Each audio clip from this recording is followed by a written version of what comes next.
जय हृदास मंडळी, बघा की मी आज बनवते पायाचा सूप. खूप छान. बघा की मग आता शिजायला टाकते मी. मस्त आता कांदा टाकलाय आणि चांगले पैकी आता लाल फ्राय होऊ देते. खूप छान लागतं. मग बघा की मग मस्त साफ करून घेतले स्वच्छ पाण्यानं. बघा मग छान पांढरे पांढरे शिपे दिसत आहे.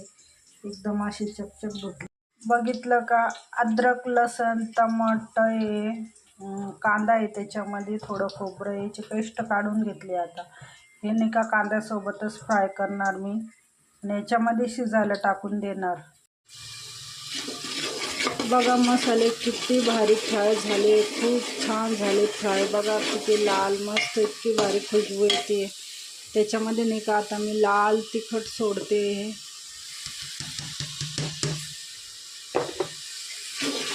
बघा की लाल तिखट सोडलं आहे त्याच्यामध्ये. थोडं कुकरमध्ये तर थोडं अंदर दिसतंय त्याच्यामध्ये. बघा की मग मी असं मस्त त्याच्यामध्ये आता पाय सोडते. आता खूप असे मस्त 3 शिट्ट्या लावून घेते. 3 शिट्ट्या लावल्या का इतके भारी शिजून जाते, इतके भारी शिजून जाते, खायला खूप छान. मीठ टाकलंय मी 1 चम्मच. मस्त थोडं वाफेवर होऊन देते 2 मिनटं. बघा की आमचा पायाचा सूप तयार झालेला आहे. खूप छान असतो हे, खायला पाहिजे. नाही का कमरा हात दुखत नाही, असे हड्डे दुखत नाही.